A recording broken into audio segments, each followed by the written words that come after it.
আসসালামু আলাইকুম, হ্যালো সবাইকে। আশা করি সবাই ভালো আছেন। আমাদের ৫ নম্বর প্রশ্ন হচ্ছে অ্যামাজন বিজনেসে লস হতে পারে কি না।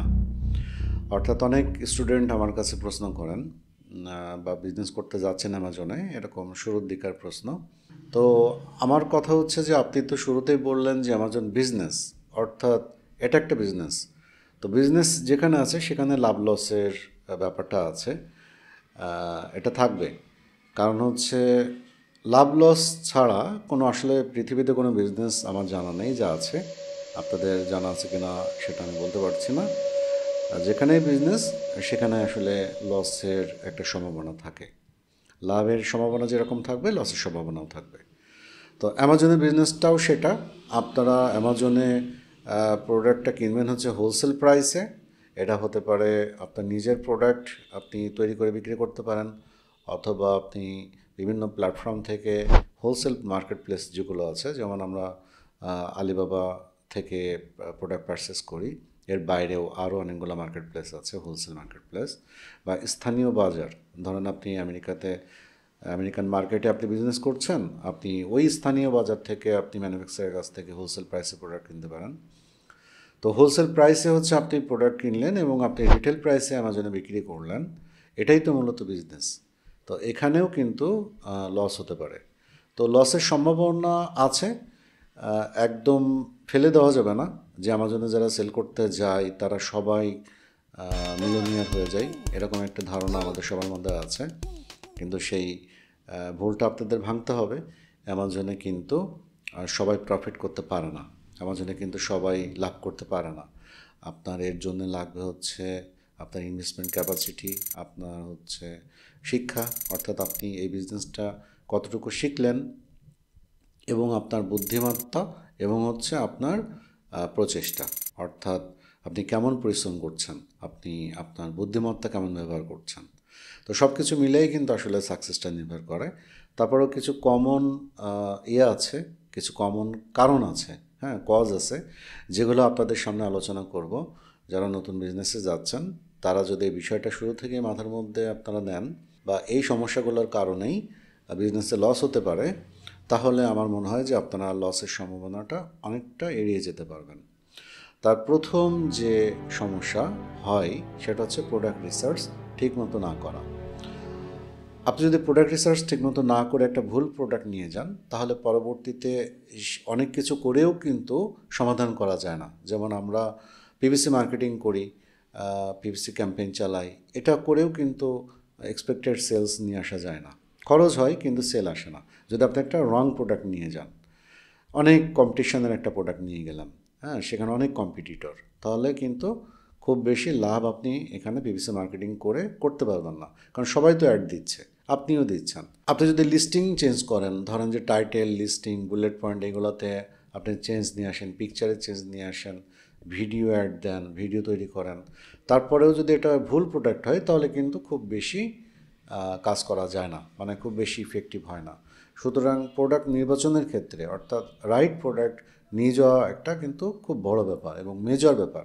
অ্যামাজন বিজনেসের আপনি যদি বলেন যে কোর থিওরি বা সাকসেসের যে মূল মন্ত্র, সেটা কিন্তু প্রোডাক্ট রিসার্চ। প্রোডাক্ট রিসার্চ ঠিকমতো না করলে আপনি অ্যামাজনে লস হতে পারে। এই প্রোডাক্ট রিসার্চের ক্ষেত্রে আরেকটা জিনিস আপনাদেরকে মাথায় রাখতে হবে, সেটা হচ্ছে যে সিজনাল প্রোডাক্ট আমরা সেল করব না। সিজনাল প্রোডাক্ট মানে হচ্ছে একটা নির্দিষ্ট সিজনে বিক্রি হয়, অর্থাৎ কয়েক মাস বিক্রি হয়, তারপরে সারা মাসে আর বিক্রি হয় না।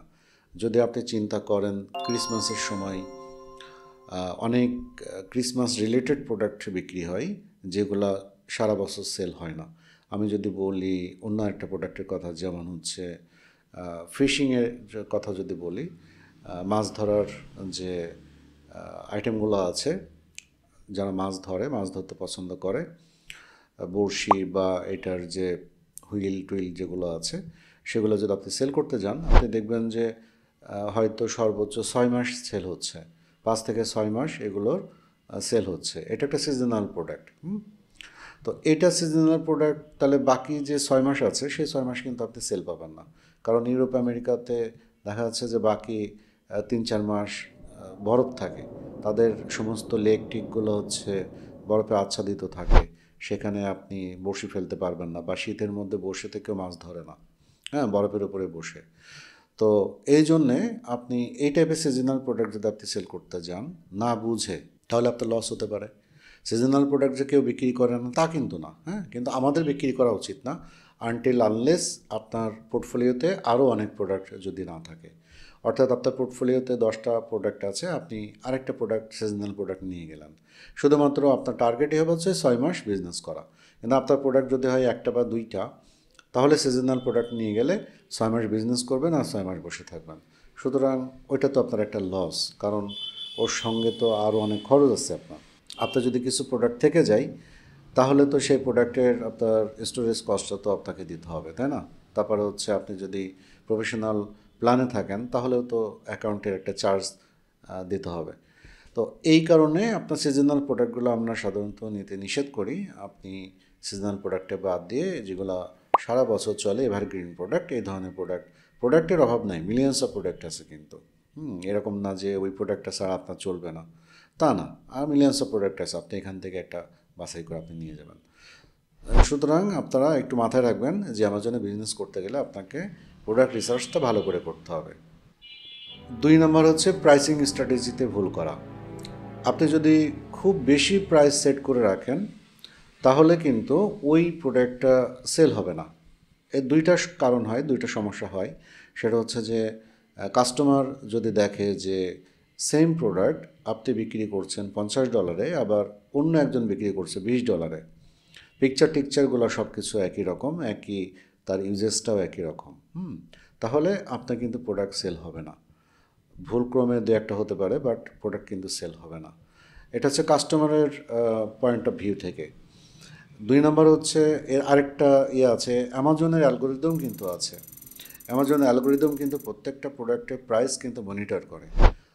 দেখা যাচ্ছে যে ওই ক্যাটাগরির অন্য প্রোডাক্টের প্রাইস যখন দেখবে অ্যামাজনের অ্যালগোরিদম কম আর আপনারটা বেশি, তখন কিন্তু আপনার প্রোডাক্টের যে অর্গানিক যে ইমপ্রেশনগুলো দিবে, অর্থাৎ অর্গানিক ইমপ্রেশন বলতে আমি বোঝাচ্ছি যে অর্গানিক্যালি কিন্তু অ্যামাজন ট্রাফিক এনে দেয় প্রোডাক্টে, অর্থাৎ কাস্টমারের সামনে আপনার প্রোডাক্টটাকে শো করবে। কাস্টমার যখন কোনো কিছু লিখে সার্চ দিবে, ধরেন যে কোনো একটা প্রোডাক্টের নাম লিখে সার্চ দিবে, তখন ওই প্রোডাক্টটা যদি আপনার হয়, আপনার প্রোডাক্টটাও কিন্তু কাস্টমারের কাছে শো করবে। কিন্তু আপনি যদি এমন হয় যে প্রাইসটা অনেক বেশি দিয়ে রেখেছেন, সেক্ষেত্রে কিন্তু অ্যামাজন আপনার প্রোডাক্টটাকে ওই প্রথম দিকে দেখাবে না, তখন হচ্ছে অনেক পরে দেখাবে।